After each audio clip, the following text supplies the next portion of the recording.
so much. I'm very happy to be here with you for this 1 hour where we'll be talking about value systems, integrity, hard work, and dignity of labor in national development. And I was very humbled. The person before me was so eloquent, seemed very confident, and they know what they are saying. So they were talking about a very core thing about your hedgehog and finding where you want to be. And when you look at Monica, she's really a scientist who spends all her time doing social work. I spend most of my time doing very social work. About most of my time, 10% of my work is technical, medical, 90% is leadership. So as you think through this course, you can define yourself and you find that everything that you have can fit into a very beautiful hedgehog. It's very nice when you reach there. You don't struggle. You enjoy life, you say. Okay, so today in this lecture I'll be talking about these value systems and objectives. We want to describe the meaning and appreciate the place of these particular concepts in national transformation, integrity, hard work, the integrity of labor, and their role in economic development. We also want to appreciate the role of these particular concepts. We are going to appreciate them in the story of Singapore. Have we already read the book? Please don't be scared of the volume. It's a fantastic book, especially if you really see the role it plays in shaping you, in seeing why you're really in this course.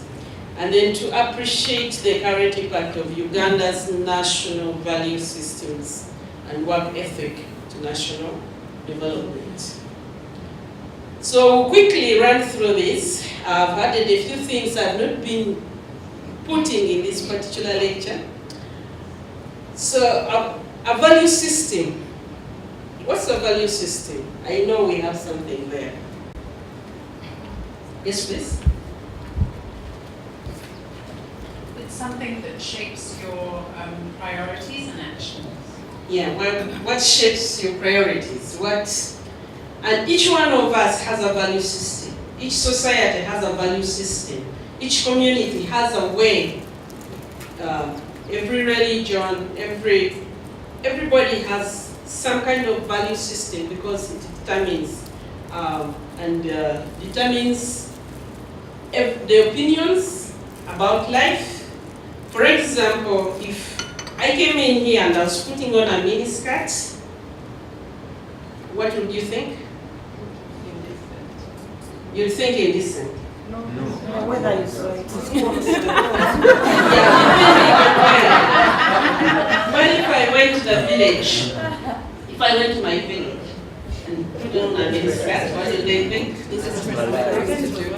Yeah, so the same item can have different values and different interpretations depending on the value system of the society that you weigh. It's also the coherent set of ideals, the ideals or principles that are adopted. And these, as we see, affect a lot on whether a group of people, a household, an individual is going to be transformed or to develop according to what we see as national transformation or not. Many times when we talk about values, especially in the Christian circles, we're very quick to think about, being good-mannered and not, you must greet people, you should kneel down depending on the culture, you should not insult people. Yes, that's part of it, but it's a very small component of it. A value system extends beyond that. So, who is more valuable of these two? Here we have a lady working in the bank, and we have a gentleman in a carpentry shop. Who is more valuable? be honest. If you found these two people, whom would you accord more respect? Let's be more realistic, not politically correct in the class. Okay, the one working in the bank.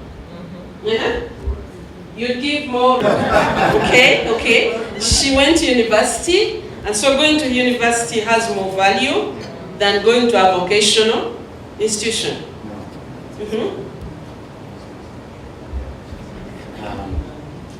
The first one is producing a product to the market. The second one is just giving service. Soft service.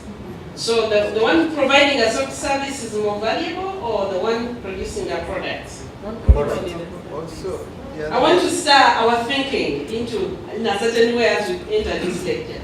I will not take a lot of time because I don't lecture. Let that one be there. Okay. Let him say something since he has a mic. well, I would say I would compare possibly the pay. You will compare the pay. And whoever So is the cash, the dollar value, this one gets and the one this one gets. No, I would say I would compare the pay, then I attach the value. I think the one in the bank is paid slightly higher than the one in the workshop.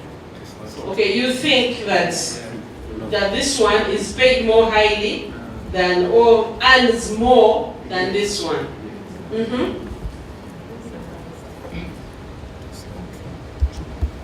I think it's also the institutions they represent. The lady in the bank is not just speaking for herself, she represents the bank. So when I'm dealing with her, it's that institution. So she's representing an institution that's considered more valuable than this one. What he represents. Chicken, the local chicken or the goat?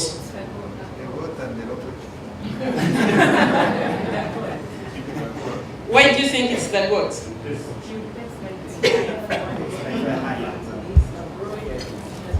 I'll give only two people to make a comment on this. Quick. Let's give her a chance to say something. Okay, given that I specifically go for organic things, for me the goat and the local chicken is. Okay, so according to her value system, this one and these ones are most valuable. Yes. I think that goat is more valuable because of the market value of its byproducts. Okay, because you sell the goat probably for 150 and you sell the chicken for 500. Okay.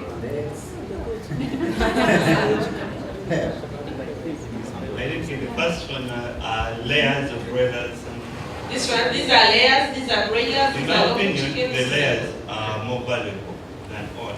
You think the layers are more valuable?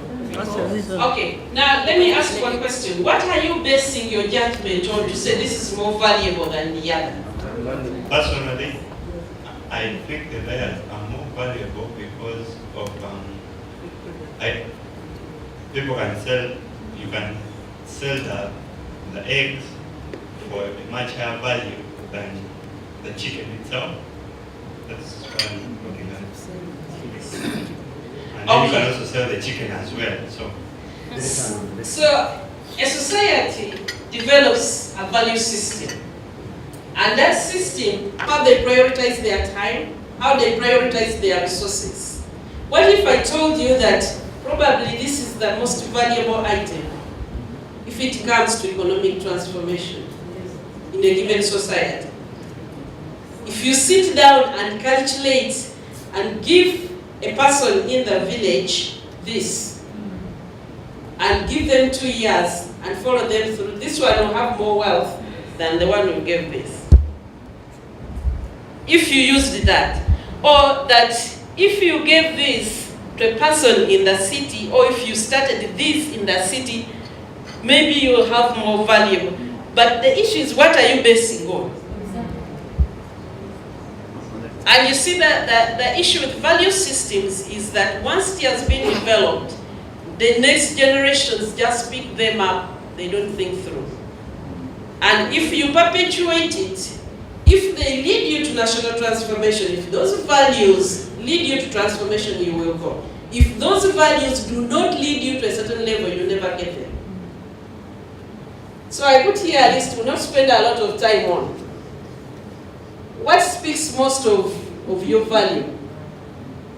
When you visit a friend, when you keep time, when you meet a deadline, when you have a posh office. I have a very nice office these days and people come and say, wow.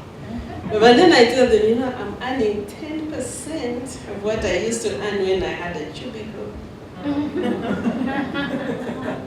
You know, an expensive car. When I bought the car, the little car I have, a friend, a very close friend, came and took me aside and said, Doctor, a person like you at this stage in your life, you need a better car than this. But that speaks of our value systems. A lot of land, being nice and kind to others even at the cost of truth, or being truthful even if it hurts. What's your value system? Appearing rich even if in debt?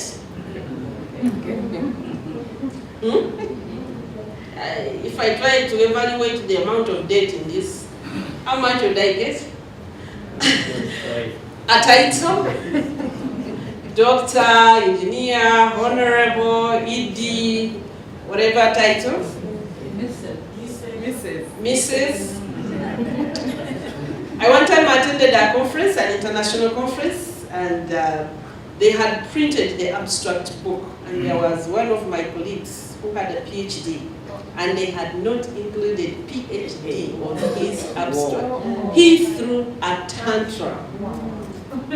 And I couldn't see the whole thing. I don't care, look at me, Monica. But we have different value systems.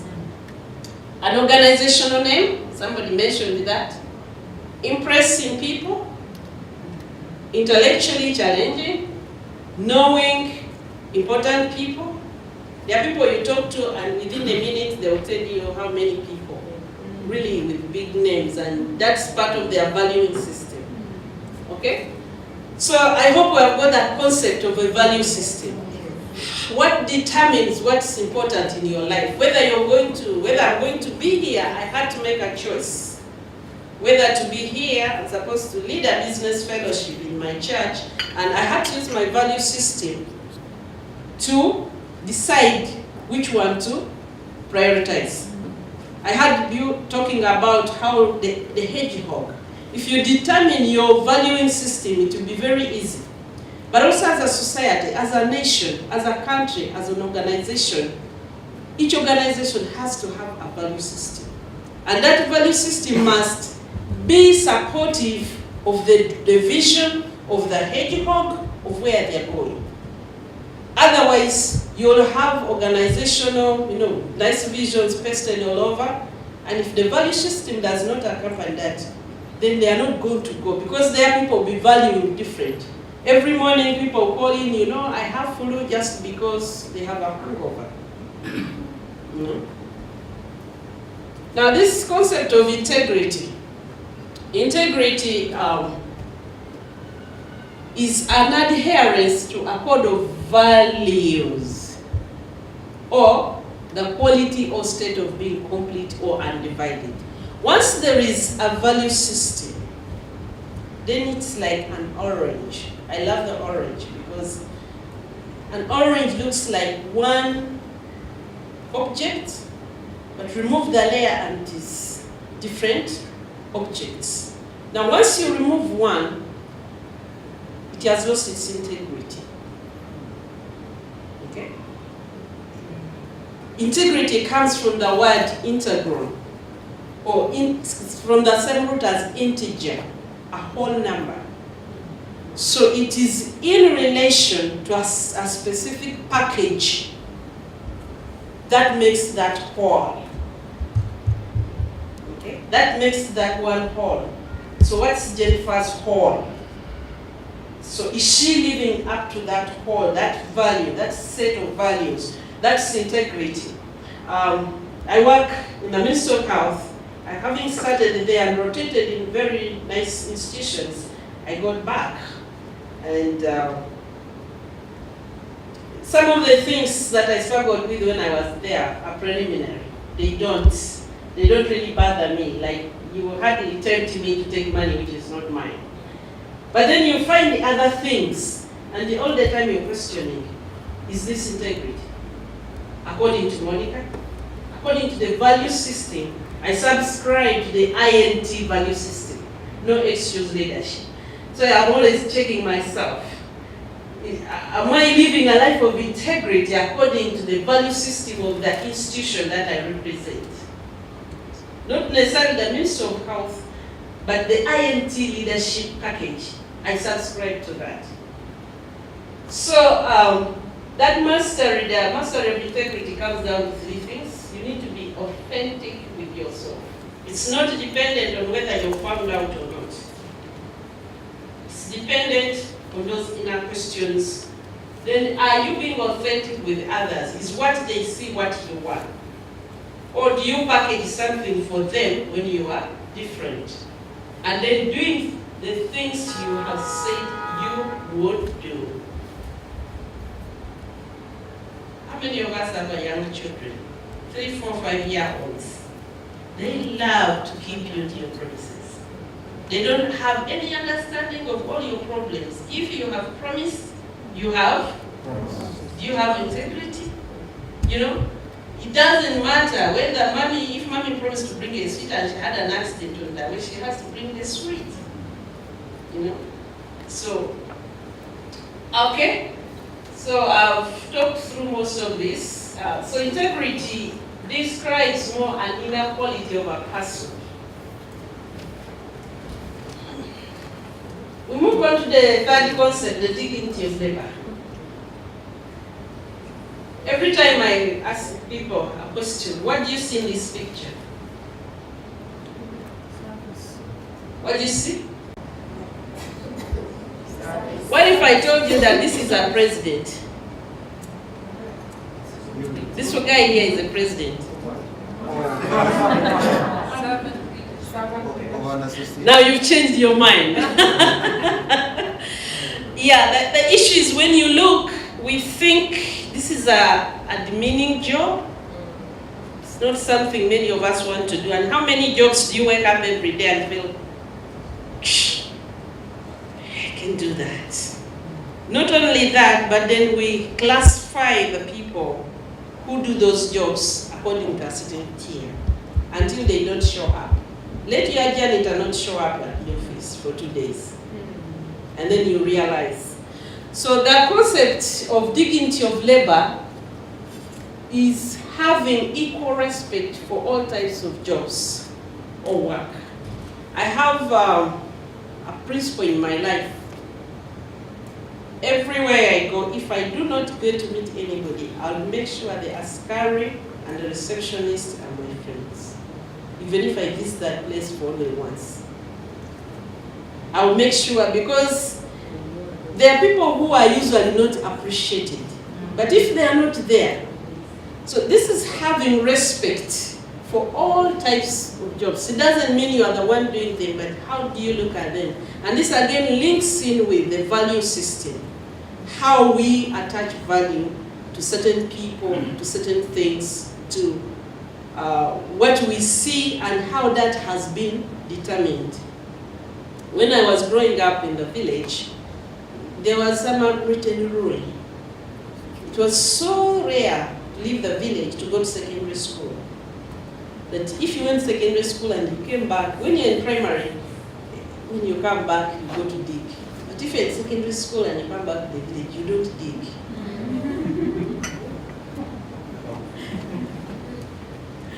So it has to do with not demeaning any work, not devaluing the people, and not degrading any work. And because of, if you have a skewed look on work, that's partly what causes the unemployment among the educated.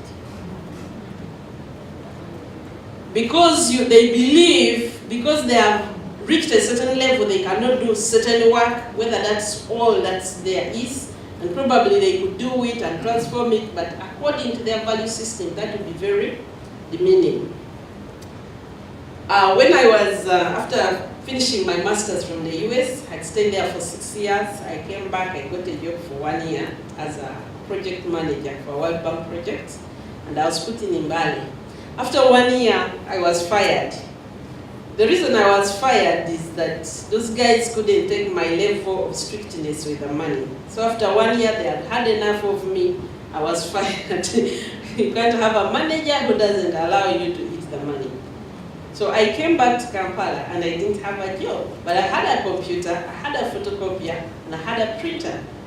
So I rented a place nearby. I said, I have good typing skills, I have good word processing skills. As I wait, if I want to get a job, I opened a secretarial shop and I was the secretary. My husband didn't want to get out of the house. You have your master's wife working as a secretary, you know. I tried to talk, he went to the university, talked to the dean, I said, please, can you do something to get my wife out of being a secretary? When we talk about it and laugh, I said, you know, you're responsible for my poverty. I'll be having the biggest secretary in state now. But you see, his pride was, you know, the pressure. Every evening we had to talk about it. Especially when you come there and you find somebody looking for a job, has a badly written draft CV, and I'm trying to help them, and they're like, you're secretary. Just type what I have told you. Don't tell me what to do. Your work is to type what I've told you. Because of the way we look at that level of people, we demean their work. But actually, after working there for 3 months with my skills, I was earning almost the same money as I was and was growing. But I was pressured out of it because of the value I put on my marriage. So I went back to teaching Makerere for half the money I was earning. Hard work is disciplined action while exercising proper understanding of the hedgehog. I guess by now you know that we rotate around the same concepts, and every lecture is intertwined into the other. So hard work. Now, we have a problem with defining hard work in Uganda because we do not have good measures of work. Our measures of work are not quantitative. You just come to work, after 30 days we pay you a salary.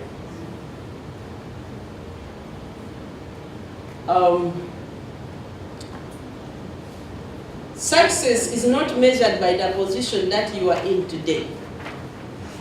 Many of us measure, I'm an executive director, I am what, but what do you do? The amount of hard work you put into that.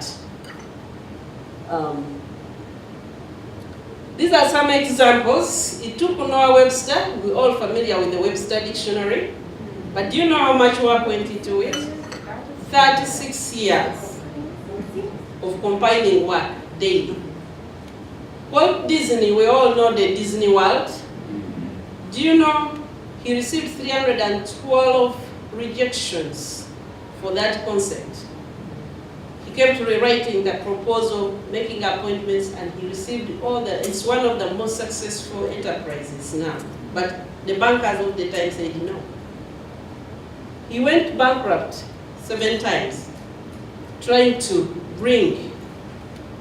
This gentleman, John Creasy, received 753 rejections for his books. But he went on to publish. Many of you wouldn't take it. After your first one is rejected, you say, I'm not a writer. You'll be so ashamed, you'll even stop talking about it.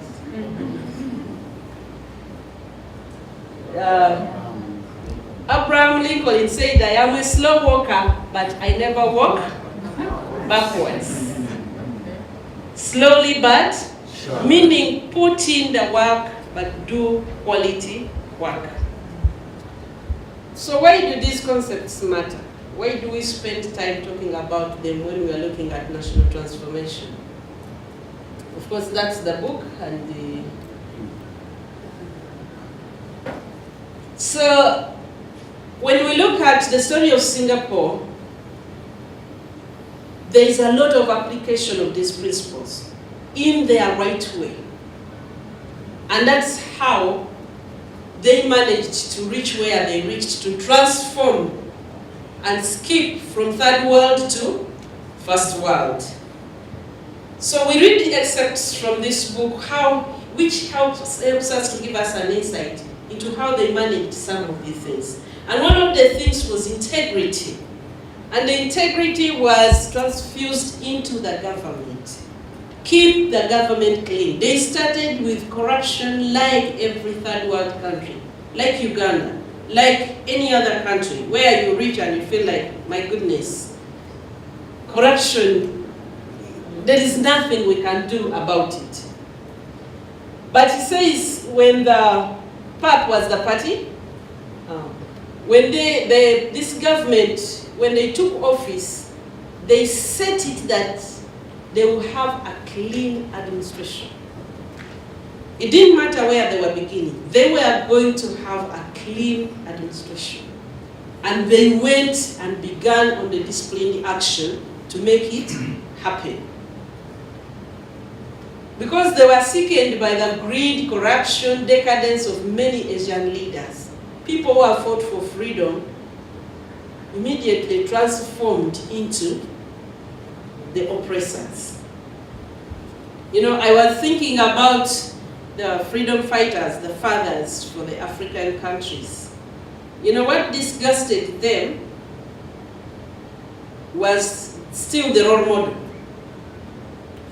So once they displaced those people, they started to play the same role as the other one. So transforming and changing that into a clean administration took a lot of disciplinary action. So he says that there are decisions that they had to make. One important decision they made before 1959 general election highlighted our position on corruption.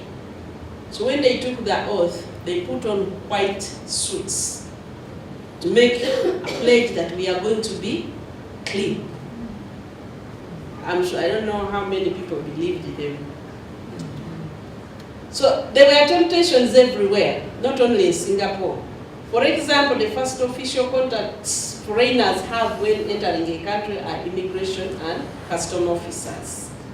And many people try to come in with either unallowed things, so they will try to get past there very quickly. One time I was traveling from Nigeria with someone, and so when we reached there, when they asked him, where are your papers, he pulled out $100 to give the customs. Now, this customs person looked up, and I was there with my eyes fixed on her. So after, said, no, that's not what I mean, but you could see that the business would have been different. Huh? So these same officials have been made through this process. This same tiresome practice is found among traffic police. I think we are all familiar with that. Eh? And many of you, when they arrest you, you have to make a decision. Should I give him 5,000 and I go? Or should I stay and he writes that paper and I go and pay? It's 40 what? Depends on the crime. It depends on the crime. So you are making a decision. Should I give him the 5,000 or should I have to go to the bank and leave my driving permit here? And they really try to make that particular one very painful. But are we going to have the disciplinary action? Actually, I just tell them, have I committed a crime? Are you really sure? Okay, give me the invoice. I'll go and pay. And they don't like it. They really try to make you like. But once you've done it once or twice, and you drive along that road very well, everybody will know that that person, I don't want to waste my time on that one. Because I will be missing the potential ones who are coming. So, we made sure from the principle we took office in June 1959 that every dollar in revenue would be properly accounted for and would reach the beneficiaries at the grassroots as $1 without being siphoned off along the way. Now, many of us and our governments have very good intentions, but making this happen is where we fail, the disciplined action. That disciplined action is where we fail. So they had to make sure we gave special attention to the areas where discretionary powers had been exploited for personal gain and sharpened the instruments that could prevent, detect, or deter such practices. The principal agency charged with this task was the Corrupt Practices Investigation Bureau. So what happens in many of our institutions is you have corruption, then you set up another institution to fight corruption, but then you need another institution to fight corruption in the institution that you set up to fight corruption in the other institution. And you just keep on layering corruption. However, if we need to have national transformation, if we are going to transform, we need the determination. And this does not only mean governments, it starts with each one of us, where we are.